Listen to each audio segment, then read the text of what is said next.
To today's show. This is Tom Too Tall Cunningham. I happen to be the founder of Journey to Success Radio, also creator of the Journeys to Success book series, international best-selling book series, now in volume 8 that we're looking for authors for. Also, the world's most well-known Napoleon Hill Foundation certified instructor. We have an amazing show today that not only is the guest amazing, but we have my favorite co-host for today, Brad Szollose. Brad's birthday is today, and he's in Las Vegas celebrating. It's still the morning in Las Vegas, so we got him before he started imbibing. Welcome to the show today, Brad. Thank you, Tom. Thank you. I appreciate being on today's show, and I didn't know I was your favorite co-host. Thank you. Tell people a little bit about yourself and what you do, and maybe what. Sure. I'm the international award-winning author of Liquid Leadership, and that sounds like a fancy title, but basically I help corporations understand the generational divide in their companies today and teach them how to lead in this 21st century world that we live in right now. And I'm excited, by the way, with today's guest because it happens to be her birthday as well. Am I correct, Tom? Exactly. I think she's younger than you, but I know it is her birthday. And so pretty exciting. Batren Grinberg, she's an experienced entrepreneur. She specializes in advanced working techniques for the digital era. She founded MC Forum, a training center for B2B marketers, and My Method, a time efficiency method for tech companies. She teaches her advanced working techniques to startups and tech companies in Tel Aviv, San Francisco, and New York, and focuses on how to use only the positive aspects of technology, how to balance between work and personal life, and how to thrive in our chaotic information era. Her career included many major milestones, such as producing the biggest failure conference worldwide. Want to find out about that? Being named the catalyst behind the Emmy Award winner and Oscar-nominated documentary Waltz with Bashir. Batren is married, mother of 2 boys. She lives in kibbutz and is a fierce activist for independent journalism, government transparency, ensuring democracy and human rights in Israel. And you're right, Brad, it's her birthday today, and she's flying to the U.S. to present workshops in San Francisco and New York. Welcome to the show. Thank you. Thank you, Tom. Thank you, Brad. Really, really happy to be here with you guys on my birthday. It's really, really exciting. We have to pretend we're blowing out a candle and saying you happy birthday and everything, right? So right. I love the bio setup part of this because your background is amazing. I mean, we're in a day and age where women empowerment is happening all over the world, and you are standing and delivering in the center of that. And I find that incredibly exciting. Do you want to talk a little bit about that before we go into your standard questions? But I think you're a shining example of empowering women all over the world. And you probably don't think of yourself as an icon. You're just getting it done. Am I right? Very true. Very true. What made you do that? Is your mom a strong woman or your husband? Yeah. First of all, I had a really good example at home. My mother was, she had a career, like a thriving career, and she traveled the world, and that was my model for sure. And you're right that the fact that I was able to do so many things in the past 10 years, taken that I'm a woman, is not something to be taken for granted, because really giving birth and raising 2 little boys while working on new businesses and trying, to juggle between everything and thrive in it is a real big, huge challenge for women. And it's really something that the economy isn't taking into consideration. Women aren't getting any easy, we're not getting any help, not from our government, Israel, not the government isn't really supporting on what we're doing. So it's really is a huge, huge challenge, and thank you for acknowledging that. Sure. Well, I had to give you some props. My mom was a very strong woman, so I grew up around that. She would just get up and go, I'm going out. And my dad would be like, where are you going? And she'd just hop in the car and go do something, and I'd go with her. And so I appreciate that. But it sounds, you know, as we're digging into this interview, it sounds a little bit like you're not just living what you're doing, you're also teaching it. And I know you developed a method for how people work. I'd like you to talk about that because this is really unique in this day and age. We're almost, I can't even put it into words. You can probably explain it better, but we're no longer living in like a brick and mortar world where you go to the job or you go do something and you're inundated with all this technology all at once. People are having sleep deprivation problems from their technology and things like that. And you've developed a way of working, a my method sort of thing. I'd like you to talk about that because I think this is incredibly important in this day and age.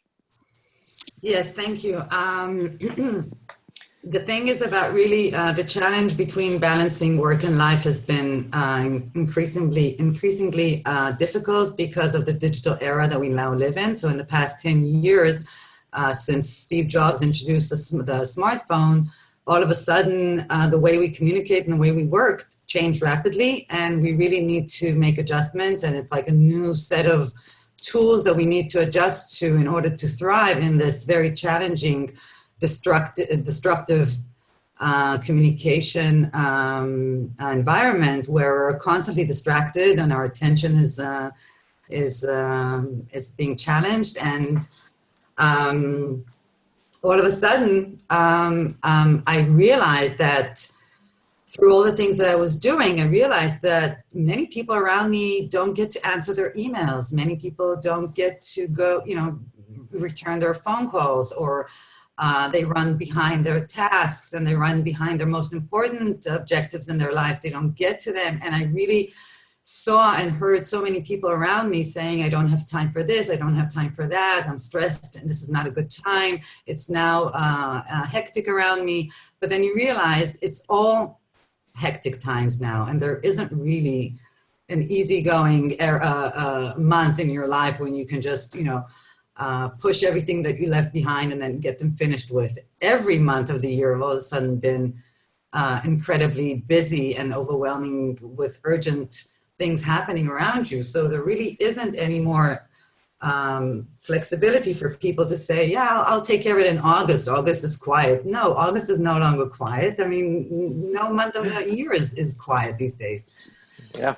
So when I realized that I was getting things done and I was always returning my phone calls and always getting back on my emails and never falling back on my tasks and objectives, then I realized that maybe I was doing something that needs to be taught, the way that I'm playing around the technology and having a very strong set of values and principles that I work around, and then combining technology in them, integrating them into my set of values and principles. I realized that, there is a method combined in those two worlds and that I need to share it. So then 2 years ago, I've developed this seminar and now I've been teaching it. And I've been getting wonderful feedbacks from everyone who's done this workshop saying, yes, you have a really simple method once you get into the state of mind that I teach. So it's really not about what apps I use. It's not only about the apps I use, it's how I use them, how I integrate them, how I work around them. So it's really about the state of mind that I work under. That is right. Well, let me ask you a question. You're talking about the state of mind that you're in and all these other things. But let's delve a little bit into, you're talking about how people have to now become sort of aware in the way they work. They have to be almost thoughtful and aware and awake in what they're doing. Tell us about that.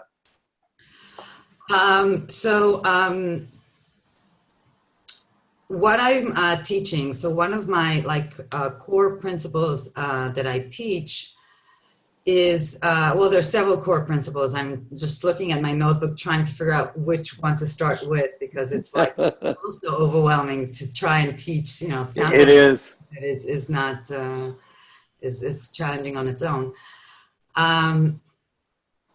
So what I teach people basically is not necessarily how to manage their time, but how to manage their energy and how to be aware of the energy levels and types that they have throughout the day.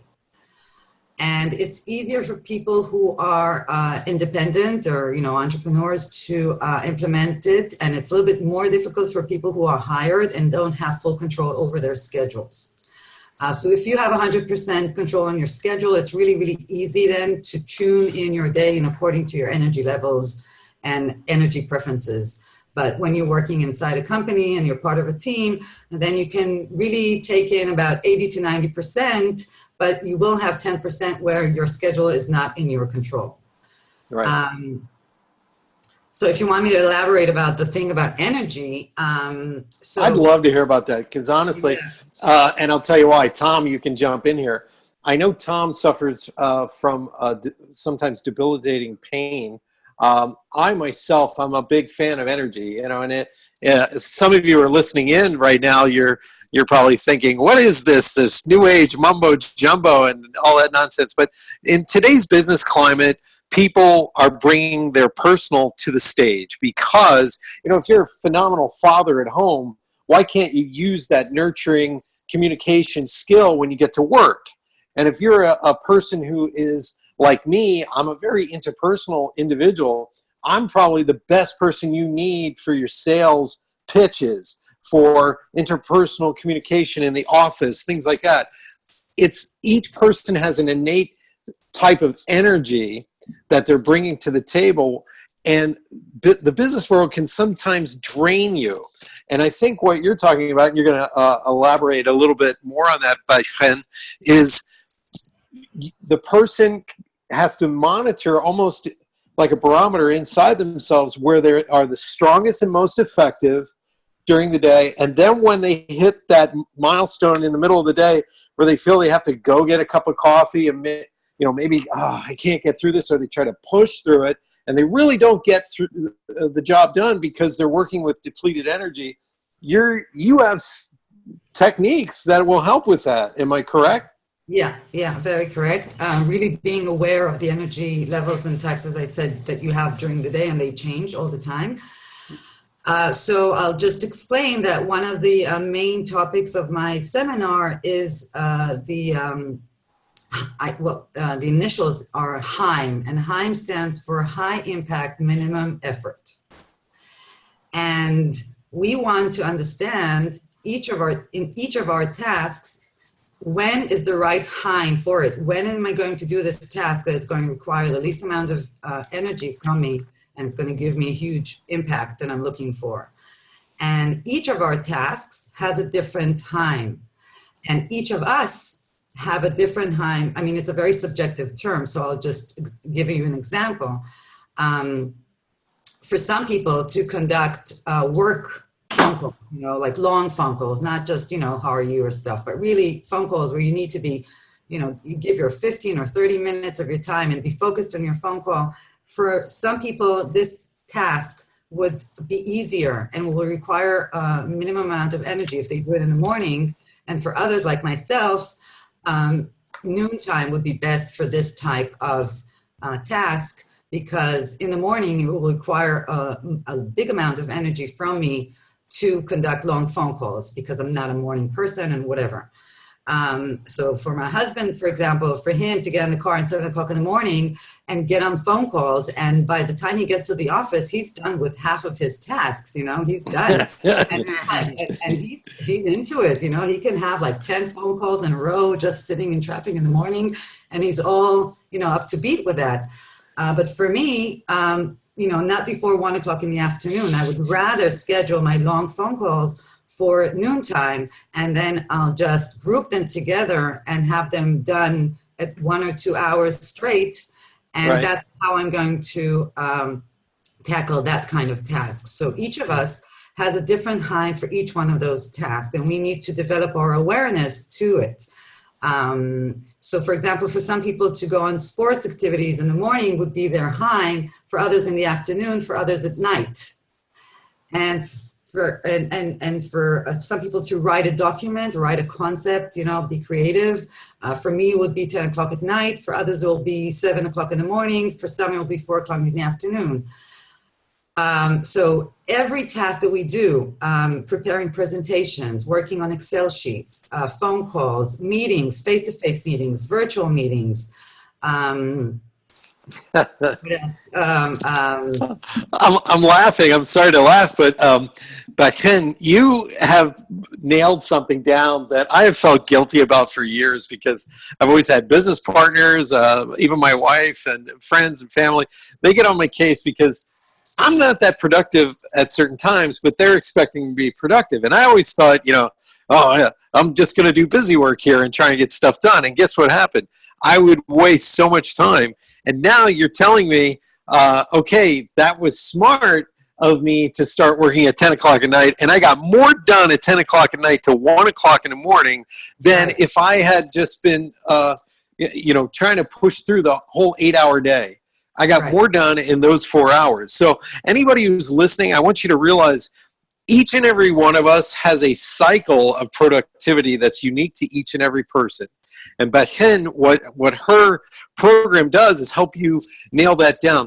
Do you have any stories of happy clients that have taken your workshop and what they've gotten the most out of it? Because to me, this is incredibly powerful because we're in a day and age where you can be bombarded at 7 o'clock in the morning with text messages, messengers, video conference, all of a sudden, and we're living in this, what do they call it? It's a shiny object syndrome is what it is because we're jumping from thing to thing. So, and by the way, before you tell the story, where can we get a hold of you and register for one of your workshops here in the States especially?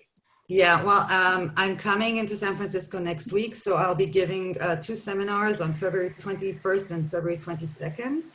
They'll be hosted at the WeWork offices at Transbay, San Francisco. Okay. And how do they get a hold of you if they want to register for any of these? Well, they go into my website. It's work smarter, not harder.tech. Okay. Work smarter, not harder.tech, and they can see my upcoming workshops on that website, and they can sign up for it.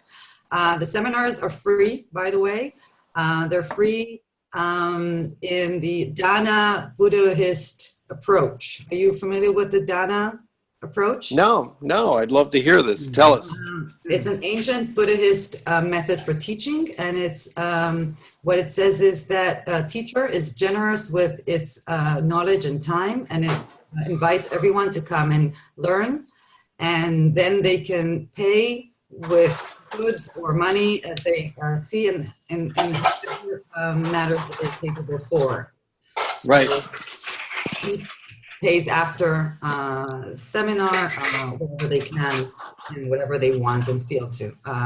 So that's the Dana Buddhist approach, and I'm very, very... I like hearing that.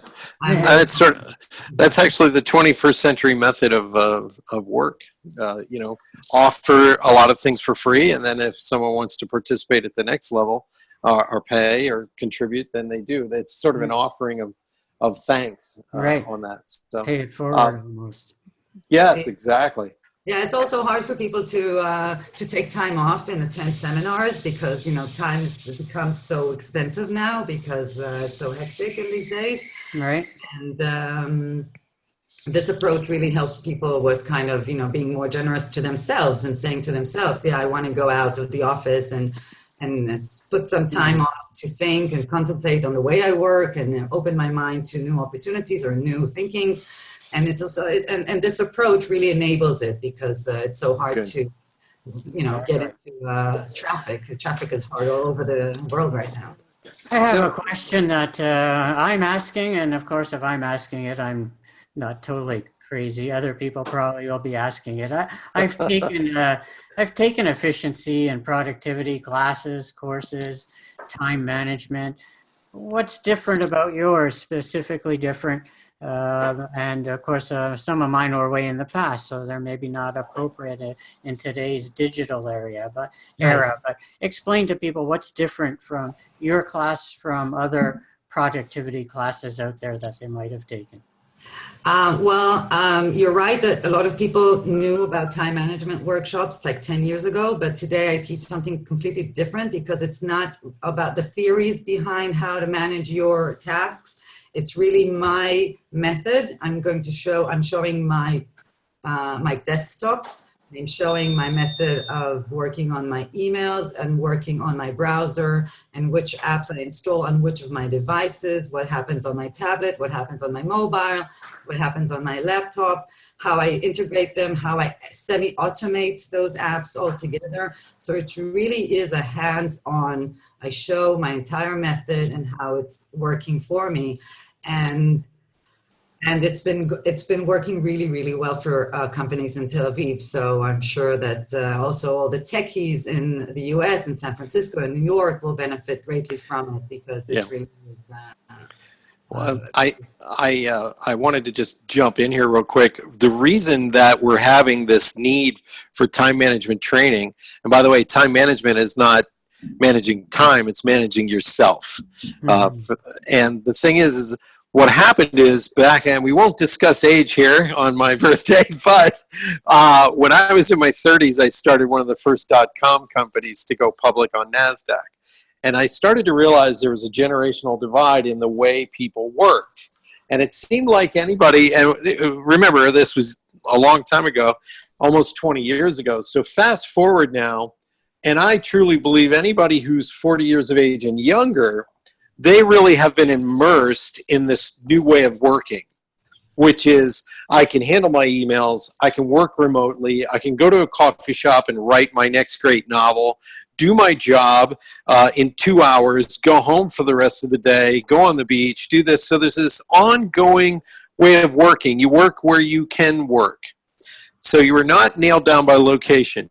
Now, anybody who's, let's say, 50 and older, this is really playing with their mind because they're trying to get work done and they're being bombarded left and right with, okay, I need this now. And they're stuck in a linear process of working. And I talk a lot about this in my own keynotes and workshops, this linear way of working where there's a beginning, a middle, and an end. And for anybody who's a baby boomer like myself, that you interrupt that cycle of focus, and we don't know how to get started back into what we were doing a minute ago.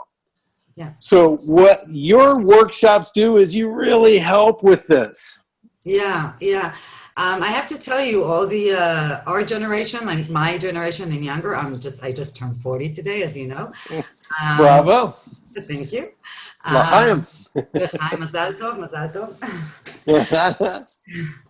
So my generation and younger, they have to take some samples from the way the 50 or 60-year-olds people work, because drifting your way throughout a whole day where you just kind of work all the time through all the different devices is not a good way to manage and be effective. So they have to take a little bit of samples of the way we used to work before the digital era jumped on us, and the older generation needs to be more flexible into their approach to tech and apps that they can be installed and help them with.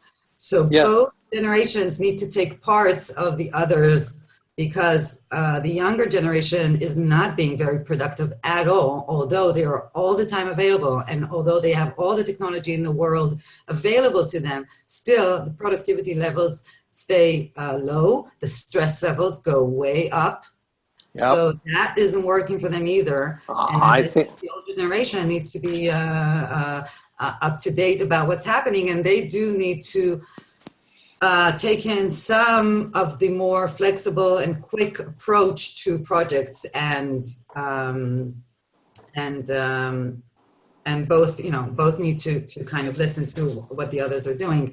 And I want to talk a little bit about the understanding that being available, always on, has a negative impact on your productivity. People think that if they don't reply to emails just as they landed in their inbox, or if they don't answer their messages right as they came into their mobile, they're not being efficient if they're not quick to reply and always on, available to their bosses or colleagues.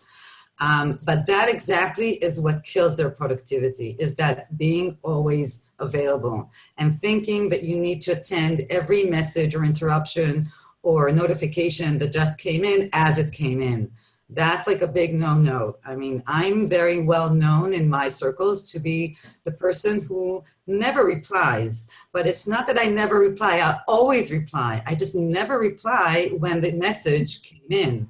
I always reply on, when is my time to reply to messages.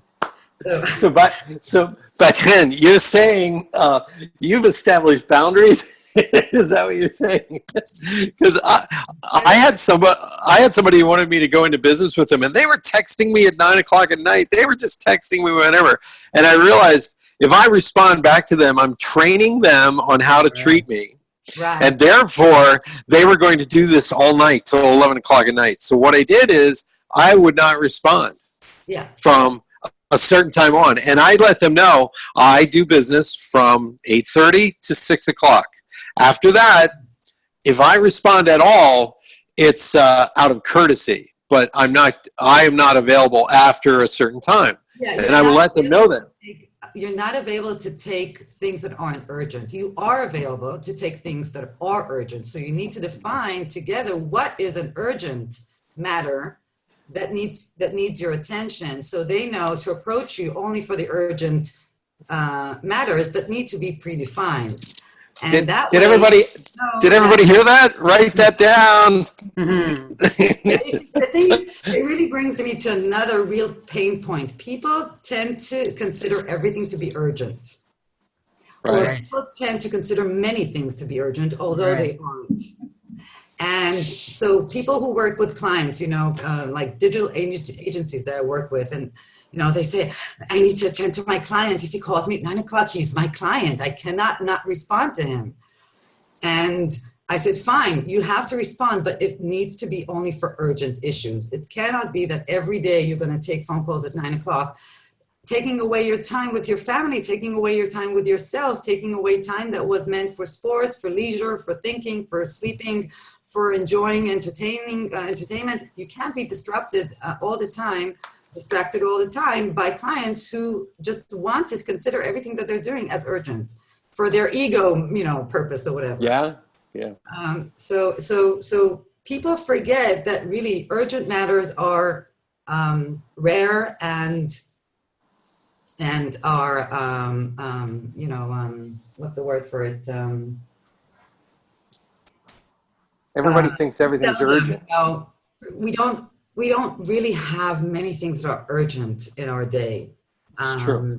ER, doctors have urgent matters coming in throughout their day. For most knowledge workers, urgent is 10% of the work. 90% of the work is not urgent. It's important, it needs to be done, but it doesn't necessarily have to be done today. It can wait for tomorrow morning. And then we're getting free time for today to do other things that are also beneficial to us. And lots of people don't really understand how crucial it is to leave time to think and rest and let your mind process. It's interesting. So they fill up their day with distractions all the time, thinking that busy equals productive and efficient, but it really isn't. What about passionate entrepreneurs, though? Think about a passionate entrepreneur. Like, they just love their business. They don't even think they're working, and they don't care if it's 6 a.m. or 9 p.m. and they're excited what the next email could be. It could be a sale, it could be a contract.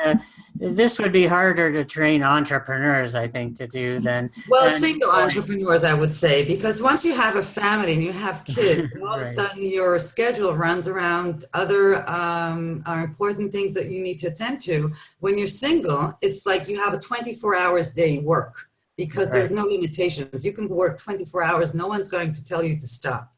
When you're married, when you have children, when you have a family, all of a sudden you have all these boundaries you need to work around with. But that's actually good for you because lots of mothers know that before they became mothers, they worked for 10 hours. And then just after they became mothers, all of a sudden they get the same amount of work done in 7 hours. Mothers know that. Mothers know that it's exactly the same amount of work that they got done, but in 3 or 4 hours less time. How is that happening? Is that a magic? Is that, it really is happening because you can get a lot of things done in 6-7 hours. You don't need a whole 10 hours for, but when you have that time, then you fill it up. But Yeah. you can really do a lot. You can do really well with a lot less. And, I've been to the Army, and whoever's been to the Army knows that before you go into the Army, you think of 5 minutes as, 5 minutes, I won't get to do anything in 5 minutes. Once you go through basic training, all of a sudden you realize that 5 minutes is a long time, where lots of things can happen in 5 minutes. So Right. Israelis can So- relate to that mainly, or anyone French, Belgian people who've been to the Army Yes. know how the time is completely What's required? flexible in the way we approach it. Well, your military service is required of every citizen in Israel, and I think France and a couple of other countries. So you learn immediately how strong you are. Sometimes, and this is where we get a disconnect in some other countries, is, in countries like Israel, the women are equal to the men on the front line with fighting and using a gun. And I think that's a powerful way to train anybody in this world, because it teaches you everything: discipline, time management, things that you didn't think you could do before, you can now do. It's almost like martial arts training. You know the levels, you know what you can do and what you're capable of. But I want to dig a little bit more into your workshops and the work that you do. What are some of the benefits of taking your classes and working with you? Because I'm sure you have case studies where people, their lives just catapulted right after they worked with you. So Yeah. could you give us a couple of those? Because I really think these workshops are important. I have lots of clients who came to me afterwards and said, not only does my entire day look different and I'm much more calm and relaxed and I'm getting all these things done, my personal life has changed.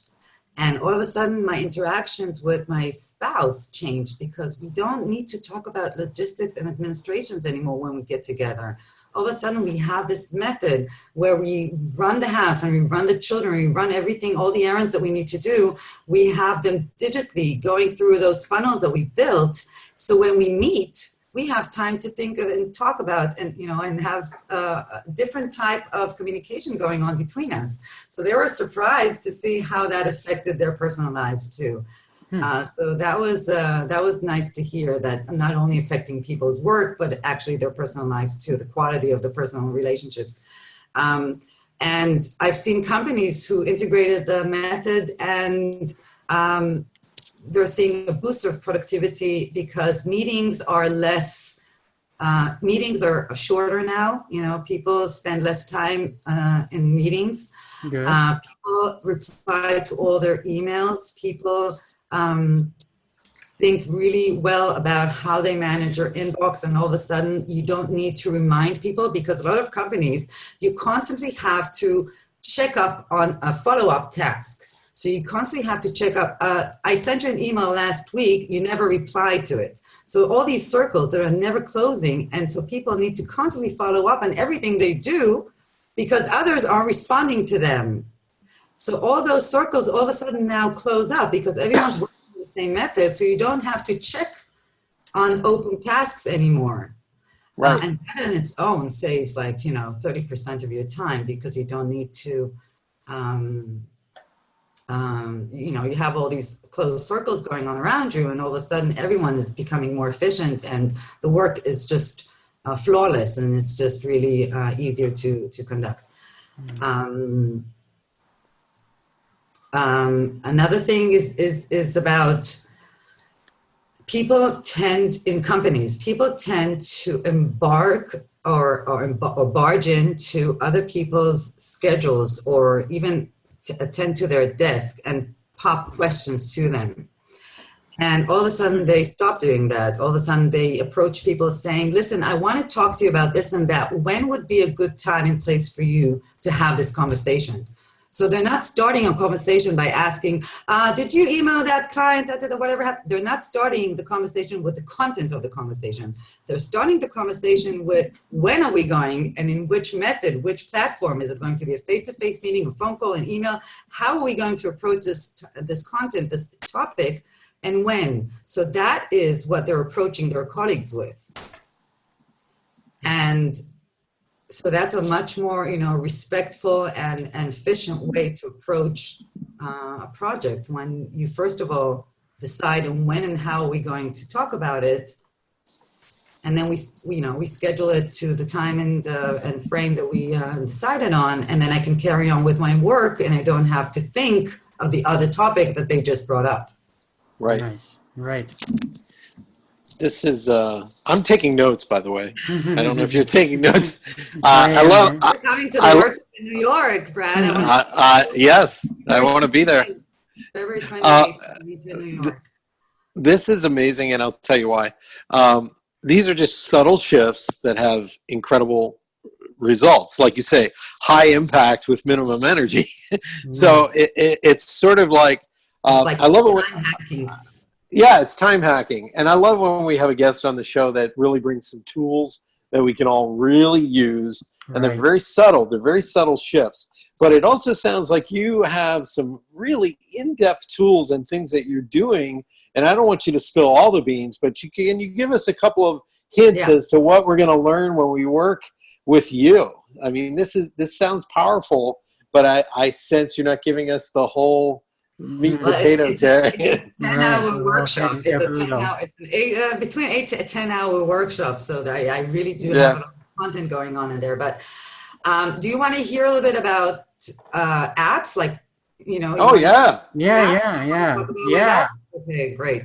So I started talking before about HIME, and another thing that we need to find our HIME for is when are we going to put time aside to learn new stuff, right? Because we constantly have to be students now in this information era we live in. We constantly have to upgrade our information and our knowledge about anything that we're doing and interested in. So we have to put time aside that it's going to be dedicated for learning new things and following up on things we want to catch up on.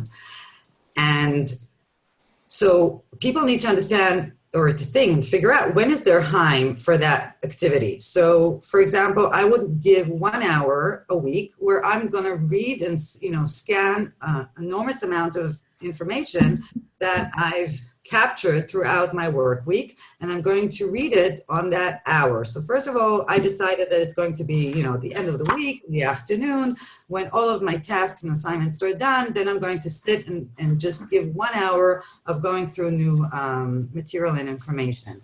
So the app that I use for that is Pocket. I work with Pocket, and I strongly recommend. I think it's What's it called again, please? Pocket. Pocket? How do you spell that? Like a pocket, P-O-C-K. Oh, okay. Got it. Pocket.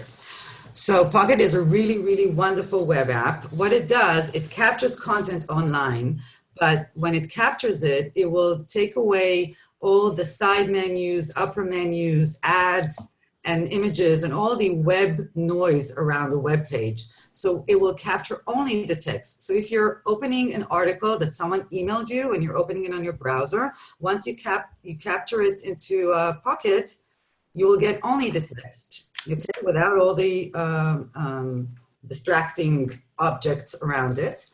And when you open Pocket on your tablet, for example, well, on any device, but I do it on my tablet. I only install it on my tablet. You can work around with the background, so you can read black on white or white on black, and you can change the font and you can change the size of the font. And so what happens is that if you've saved items on your Pocket, and then once a week you sit down and you're not around your laptop, you're with your tablet, you don't even have to be online because Pocket gives you the content available offline also.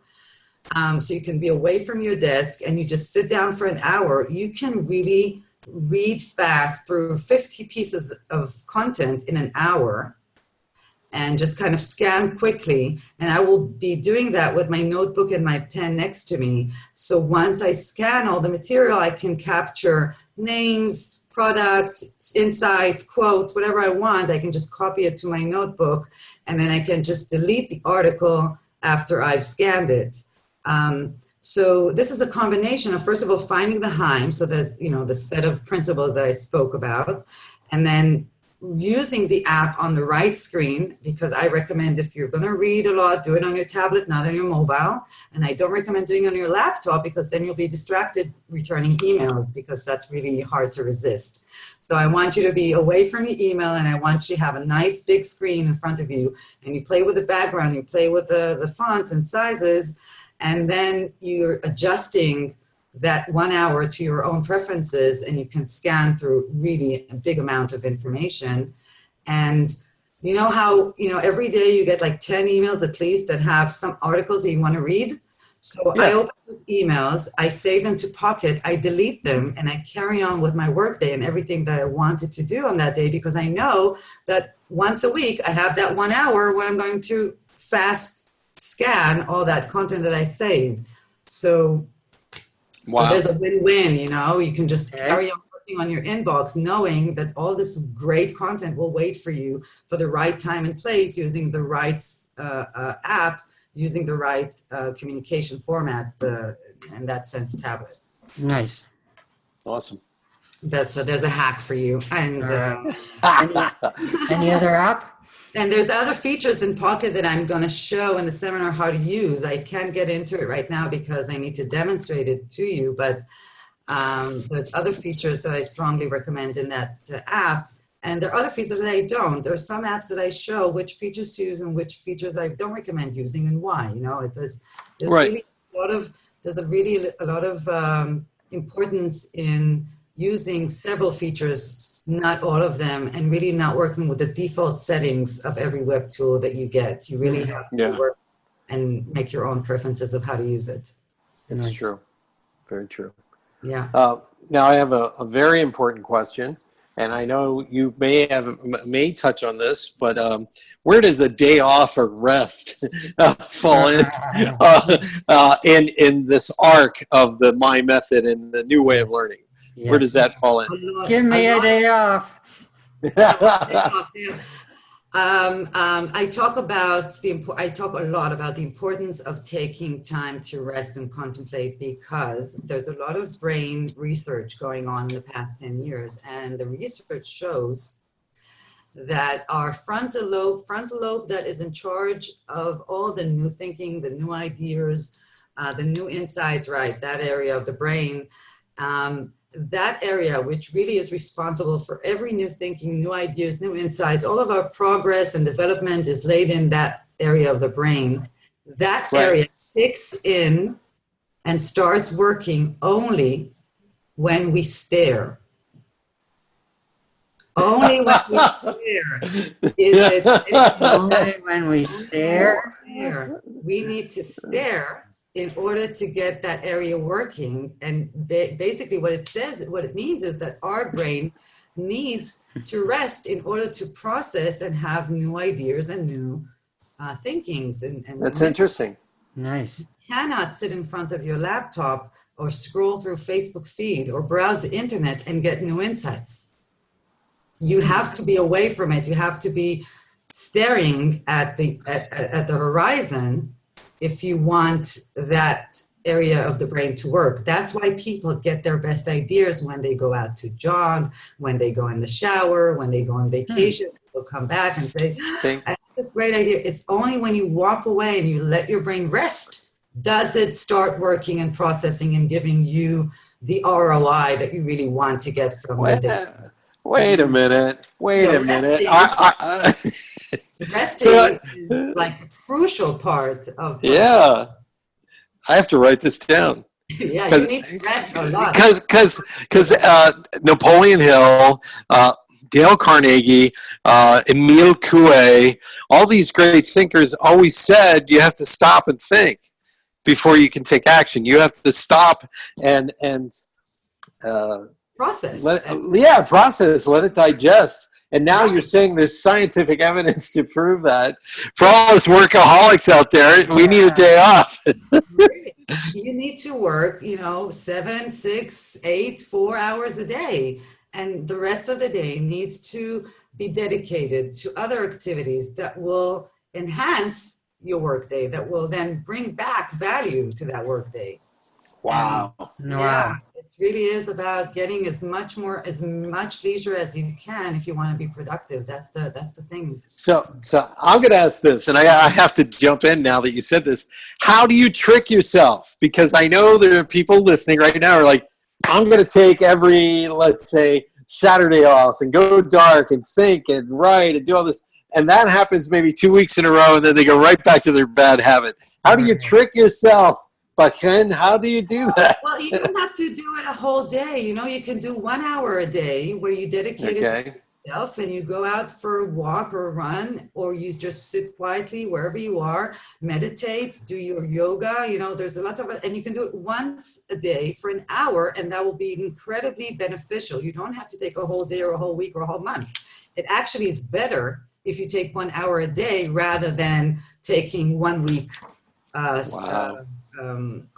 It's actually better to take those small breaks on your daily routine rather than those long breaks at the end of the quarter or at the end of the year. Right. I like that. I like that a lot. And the thing is, there's one big signal that you need to follow up on if you want to know when is the time to rest and let go. If you're if you're trying to conduct a task and it's not easy, and it's, you know, you're banging your head against the wall because it's not going as you think it should have gone, and it's not easy for you, that's the sign that you're trying to do something that isn't on your hime. And that's the sign where you need to let go and move on to something else that's going to be easy for you to do, and then find another time where you're going to try to approach that difficult task again. So you want to play around with it until you find a time where that task will be done with the minimum amount of effort and with ease. So your signal to look for is when things get stressful, when things get hard, when you're not doing, you know, well, and like things aren't going very well. That's the signal where you need to let go. Nice. All right. That's a good signal, and people have those signals a lot. We're coming to the end of the interview here. A couple more minutes. Any final thoughts from yourself, or even Brad yourself as well? No, go ahead, Batchen.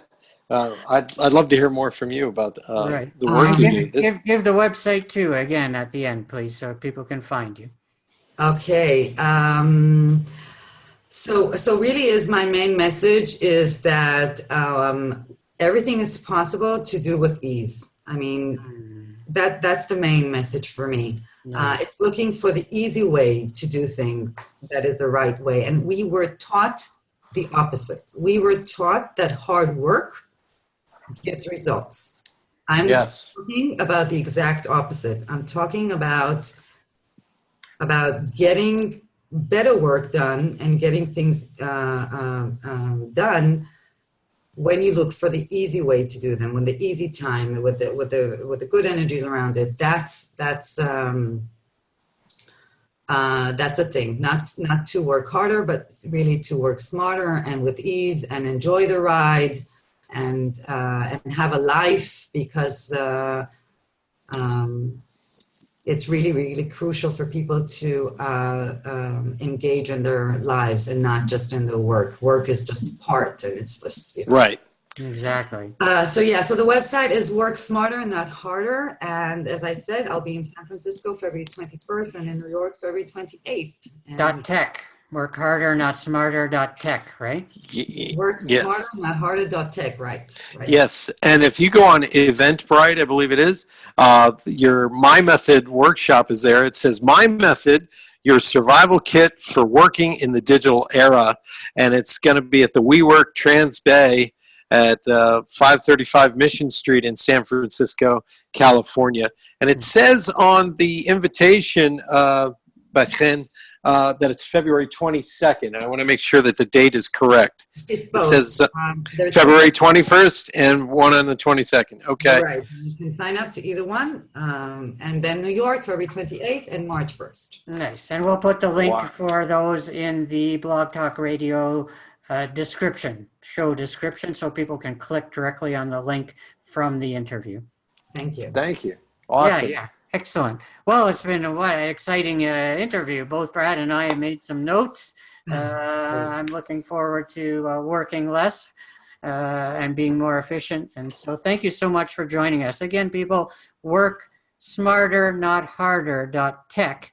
Right. And look out for the Eventbrite link in the Blog Talk Radio Show description for the workshops in San Francisco and New York. Any final words there, Brad? No, I was just excited to have Batchen on, and I am a big fan of how to work in the 21st century so you have a better life balance, and I was taking notes today, so my hat's off to you. Thank you so much. And anybody, you bet. And Both of you. thank you, and happy birthday to us. All righty. Having me. It's Well, been a pleasure talking to you. We'll be in you touch. too. Take Bye-bye. care.